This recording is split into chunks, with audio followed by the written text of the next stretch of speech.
Ada satu yang menarik di paroki saya ini, nama parokinya Our Lady of Papua. Ada sebuah lukisan yang kemudian saya tahu itu dilukis oleh seorang suster dari Kanada. Suster ini namanya Claudette Dennis.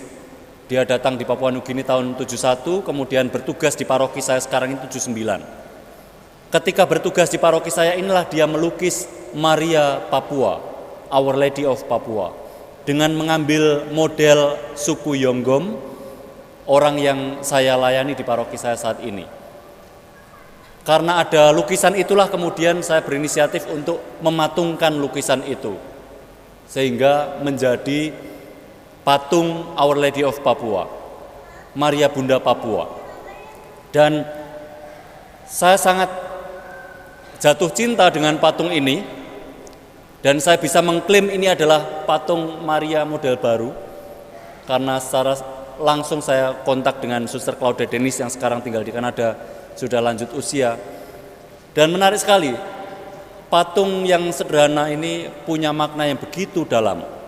Maria digambarkan tidak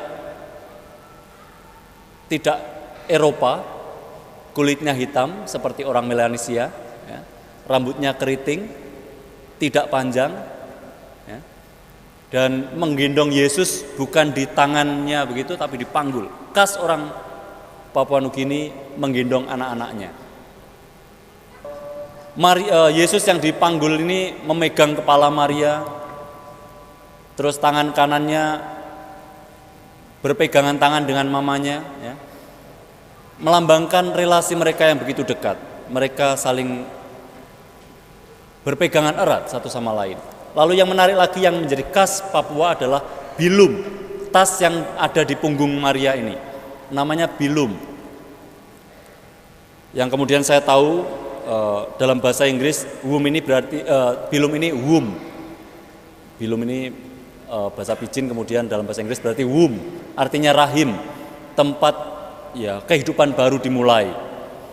Untuk orang-orang Melanesia, Papua Nugini, bilum ini biasanya dibawa ke kebun untuk ya tas untuk keranjang naruh hasil-hasil kebun, kayu bakar dan sebagainya. Kadang juga untuk menggendong anaknya dimasukkan ke tas ini. Bayi-bayi yang masih kecil itu dimasukkan ke tas, diajak ke gereja. Juga untuk menyimpan barang-barang berharga, karena di rumah tidak ada lemari, tidak ada apalagi brankas, rumahnya aja nggak ada kuncinya, ya. Jadi kemana-mana biasanya surat baptis, buku klinik, atau surat-surat itu dibawa dalam bilum untuk menyimpan barang-barang mereka yang berharga. Lalu tangan Maria yang kiri ini menengadah, siap menyambut siapapun. Maria yang saya imani dan oleh gereja imani juga, Maria itu ibu kita yang siap menyambut siapapun yang datang memohon pertolongannya.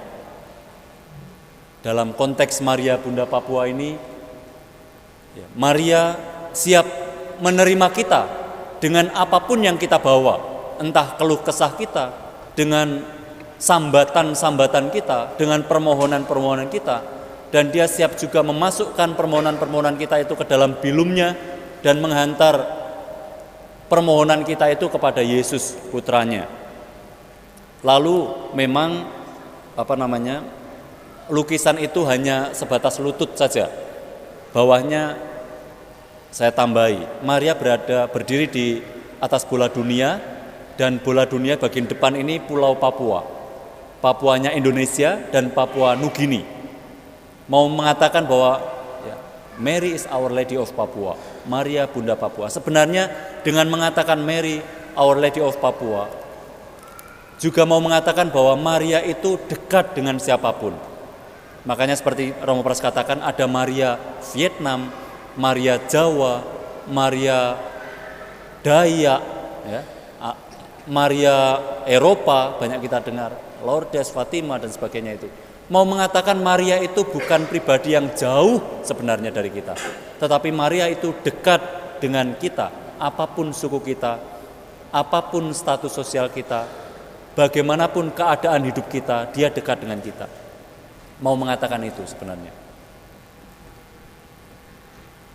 Patung Maria Our Lady of Papua, Maria Bunda Papua ini limited edition.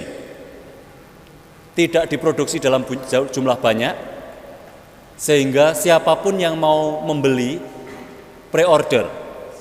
Kalau berminat silahkan membeli dengan harga Rp200.000, bisa bayar dulu, bisa nanti kalau sudah patungnya datang, ya. Bisa cash, bisa transfer, dan hasil penjualan dari patung Our Lady of Papua ini akan dipergunakan untuk mendukung karya misi Romo-Romo CM di Papua Nugini, terutama ya, kami Romo-Romo CM di Papua Nugini itu lalu kita merintis sekolah TK.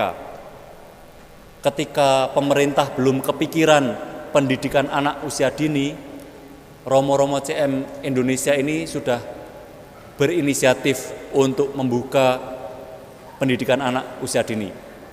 Dan yang melahirkan sekolah-sekolah TK di sana itu Romo Gunawan. Nah, dialah yang jadi bidan sekolah TK di sana, kemudian dilanjutkan oleh Romo Edi, dan sekarang menambah satu lagi di paroki saya yang baru, sebelumnya di paroki Matkomnai, tetapi sekarang menambah lagi, jadi kita punya 6 sekolah TK yang diakui lulusannya itu jadi lebih pede, bisa baca, percaya diri ketika masuk sekolah dasar dan sebagainya.